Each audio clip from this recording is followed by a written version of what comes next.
Hi, Welcome. y'all. This is Mark Davidhizar and Kent Wallace with Visionworks Consulting. We've been doing little segments of vision at work to help you and your board in regards to onboarding.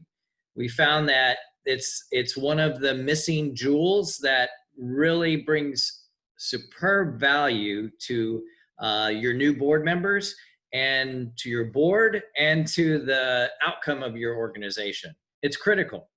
We've covered a few topics already. Today, we're touching on board members' understanding of finance.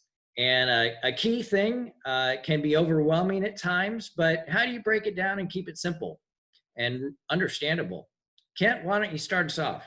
Yeah, I think this is such a critical element of boardmanship. And I in some ways, I think you kind of fall into one or two categories. Either you're someone that just loves numbers and just loves to look at an organization and their spreadsheets and the infographics, and man, you love it. You just eat it up, or you don't. And if you don't, you're like, this is the part. Matter of fact, to the point where you would turn down the board job because you're concerned that you're going to spend a lot of time looking at the finances. So what we try to passionately communicate is this needs to be part of everybody on the board's responsibility. In order to do that, then everybody needs to be comfortable with it. So creating systems, processes, reports, flash reports, or one-page snapshots, so that a board member, no matter if they're really financially oriented or not financially oriented at all, could look at it and understand it and contribute to the conversation. That's the goal. Yeah, and again, you can bring several people in on this conversation. These onboarding segments are designed, we recommend 1 hour because it's not too long where people are overwhelmed, but yet it's enough to get some solid content and time for Q&A.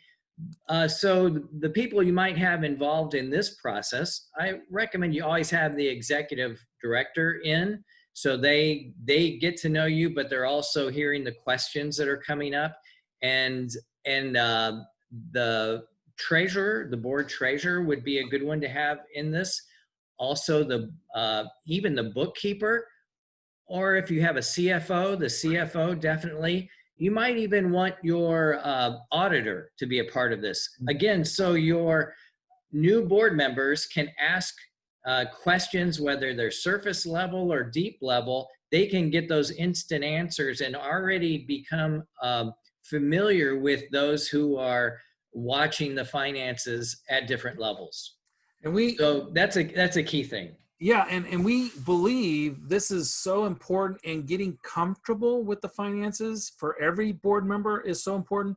You literally dedicate a full session to this. This is all by itself. You don't want to try to do 3 or 4 things during this session of onboarding.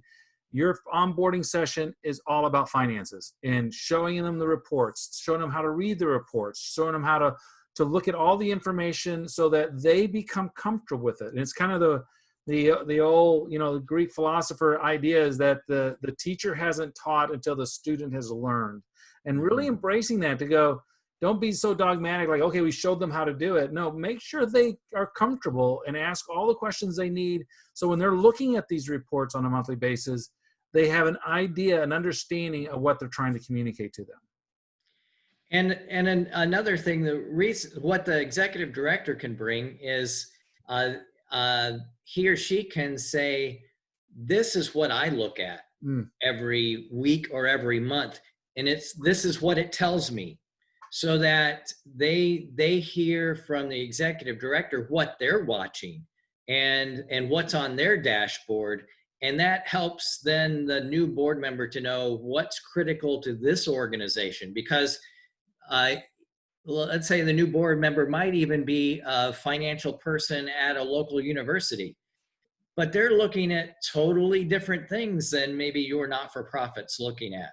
So maybe not just where you're spending money, but the streams of revenue. Yeah. An assumption might be made that all of your revenue is from contribution. when maybe some of it is coming from government contracts or programs, or grants from public or private organizations. And so understanding not just the expense side, but where's the income coming from and what causes it to go up and down? Is there a season, or what is a normal year's fluidity? What are the down months? What are the strong months? So that they can, when they're looking at a quarterly report, they don't get overly concerned if they're aware, oh, this is a norm for this point in time. That's really good. I mean, and one of the things that we really coach and train when it comes in the preparation of these financials is we call them flash reports or dashboards, financial dashboards, where a board member in as few pages as possible, hopefully a single page, can look at the big picture of the organization and understand where they are financially. That there may be a variance report, so they can look on a budget side of things and see the pluses and minuses on budget, and just as Mark was speaking of, and an income report. So you see, how are we doing when it comes to donations compared to 12 months ago? You know, I'm a real fan of showing year to date this year and year to date last year. So you can see just what Mark is speaking to, the ebbs and tides of cash flow. And sometimes we can get caught up in a month thinking, wait, we're way down, when the reality is we're down every June. Every June we're down. But we always make it up in July and August and September. So just having a clear picture of the finances and its flow is really, really critical. And then the final thought is the safeguards in the audit process, is knowing that and being aware on the onboarding process for a board member, when does this occur? When do we have audits? When do we go through that process? And how do we follow through to make sure that those checks and balances are in place? And another thing at this point is help them to know maybe their organization's a member of ECFA, which is a national standard bearer of another set of expectations beyond what your auditor would show. It's another standard and a stamp of approval on your organization, and knowing what that is and why you're a member of it. All of this is helpful information as a new board member gets started. That's right. Finances are important, Kent. Yeah. Yeah, the fiduciary responsibility falls on the board. At the end of the day, they're the ones to make sure in the long run that this mission is financially viable. The best phrase I ever heard of when it talks about a budget or the finances of an organization is the budget or the finances are the financial representation of the hopes and dreams of the mission. So don't ever think that as a board member, the money, well, that's for the money people. If you're stewarding over the mission, then you need to understand the financial representation of that mission.